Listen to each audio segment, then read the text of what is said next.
sing lessons, so yeah, all right, so rock stuff. I'm not quite sure why I'm actually being invited here, because you haven't actually heard enough speeches, so. Paul said, just make it light and a bit of fun and whatever, and can you talk about alternative varieties and whatever? I went, oh shit. I do 37 grape varieties, but I don't know how I can make it fun.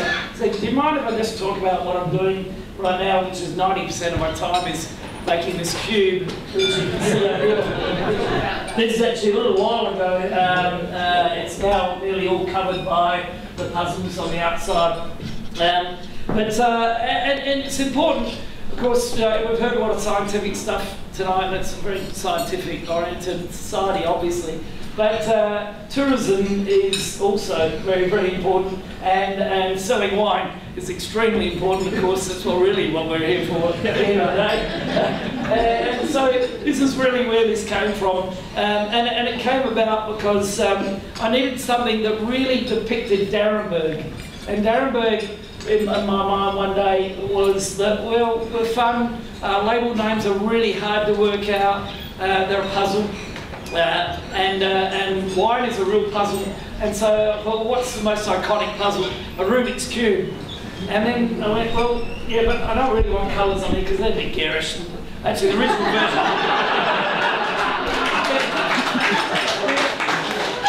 Actually, the original version did have colours, and I'm really glad I didn't do that. That was 13 years ago, and I decided to put puzzles on the outside instead. So all these lines go from the bottom up over the top and back to the bottom again, except for one line, and create these puzzles. And the top two stories are turned, which you can't really tell from this picture and whatever. And there's blocks falling out, and there's one falling out in the car park and whatever. But, and the base, you can see, is set back in. It's actually all mirrors. The vines will be brought back in. And as you walk up the row of the vines, you'll think that this building is actually floating on top of the vines, because the vines will be cut off level with the bottom of the cube. And then you'll arrive, and the door won't open. It's just all mirrors. You go, oh, how the hell do we get in there? How do we get in there? But actually, the door, when it does actually open, because I've got a delay on it just to upset you, the door twists open. So the verticals actually become the horizontals, and that door turns that way and this one turns that way. So no one's ever built a door like that. And the people who came up with the concept and I gave it to them, and it's taken them about 10 months to actually get it to work, said that it just transformed what a door should be. Meanwhile, you've actually walked up the row of the vines and you've heard the weather in a sound experience. So all the parameters of weather, you'll be hearing a sound in real time. And you can hold up your phone and see augmented reality of tractors coming down the road with a harvester on that side. And then on this side, we've got a old horse and cart with old people carrying on doing stuff and whatever. And someone throw a bunch of grapes at you and look at you. Then you get in there and you'll notice these squares going in with a mirror, and a mirror on the back of the door that closes, of course. And you'll notice that you'll see yourself going off for millions of miles, dozens of you going that way, dozens of you going that way. And this is introducing alternate realities. And alternate realities is really what all of us have when we have wine. You have a different reality to wine when you taste it than I have. And so that's what I'm trying to emulate in this room. So the bottom part of this building is all art. It's all contemporary wine art in a very special way. It really increases your senses, really heightens your senses. So that eventually, when you get to the top, you actually taste the wine. You go, wow, that's amazing. It tastes a lot better than it really is. So it's because your senses.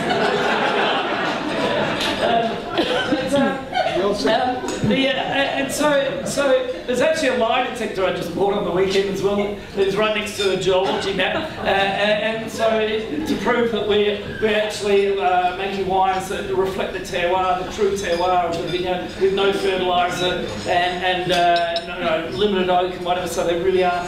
So that's why the lie detector's there. You go into a wine fog room. It's the first room on the left, which actually you inhale the wine without drinking it. In a room which has got a fog scene of a vineyard. Dense fog this is that you're inhaling. And actually you can also put on a virtual reality headset and you can see pears and apples flying through the air at you all the time. Then you walk out into another room where the floor has video projection onto an auger of a hopper of grapes going through that you're going to slide down into the hopper, which is a bit scary. And the whole room is covered in flowers and fruit, artificial flowers and fruit, and 30 containers of wine aroma that you can go smell and have fun with. The next room is a 360-degree video room where it'll have 30 seconds of each of our label names, which are 60, represented as a piece of art, and in a very quirky way. I've got this most amazing videographer that I found, who I've actually had a meeting with tonight, who is just this god mecca of videography. There's only one other guy in the whole of the country who can do what he does. And so I'm really so excited, because in this whole building, and I don't want to take too much time, this whole building there are at least 10 different crazy videography things going on. Like there's in the top bar, which is at the very, very top of it, is all the tasting room. And there's massive glass bar with glass mosaics, caricatures of our label names all lit behind one. And the top of the bar is all glass as well, which has been melted over grapevines, so you sort of rippled and you can see the leaves being frosted thing and whatever. And underneath that is a lady like scantily clad swimming through the fog, through the length of the bar, whatever. And of course, if you buy a really expensive wine, then she might take her top off.